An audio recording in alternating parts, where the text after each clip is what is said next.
I have two quick stories. We all have 1,000 stories to tell. Number one, let me introduce my wife, Diane, who, without her, I wouldn't be where I am today. Please stand.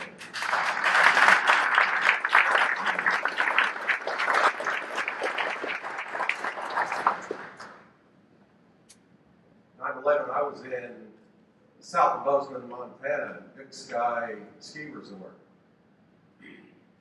Every state has an emergency response director. Sometimes it's the adjutant general of the state. Other times it's a direct appointee of the governor. They had their fall meeting in Big Sky, Montana. I had just given a speech on terrorism. Not if, but when.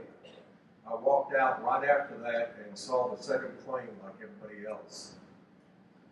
And I'm thinking to myself, we're under attack like everybody did. How am I going to get out of Bozeman, Montana?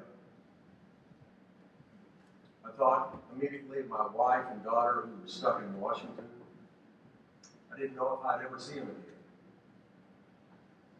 Then I went to the phone and tried to call the White House. Our infrastructure of communications was 40s and 50s technology.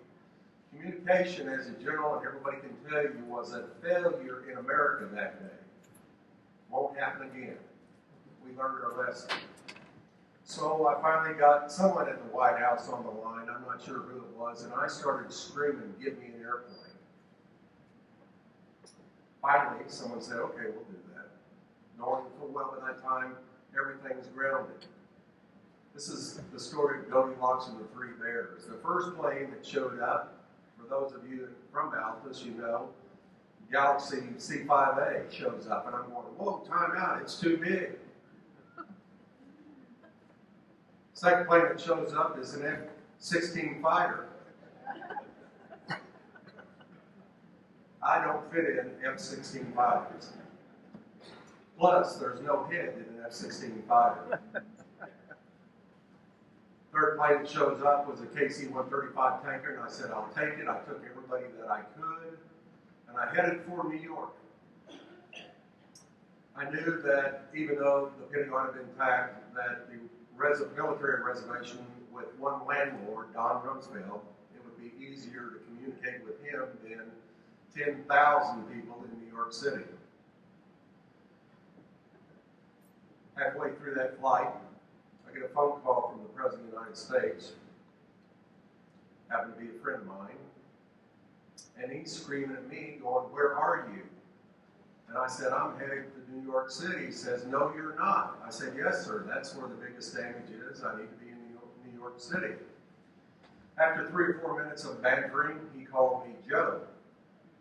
And when George W. Bush calls you by your first name as opposed to a nickname, you're supposed to pay attention. So we were far enough out from Andrews Air Force Base. We vectored a few degrees, went and landed, thankfully, and spent the rest of the night at the White House to leave the next morning for New York City, taking Chuck Schumer, Hillary Clinton, and General Bob Flowers with me, who was the head of the Corps of Engineers worldwide. And there ensued supporting the brave men and women, New York City Police Department, New York City Fire Department, the Port Authority, and every other governmental agency that existed. Had that happened in any other American city, the federal government would have had to federalize the response. But because they have 3, if not 4 standing armies, 48,000 police officers, 16,000 firefighters, a whole herd of folks who were bureaucrats in city government, it was important that those men and women were at the forefront of the recovery.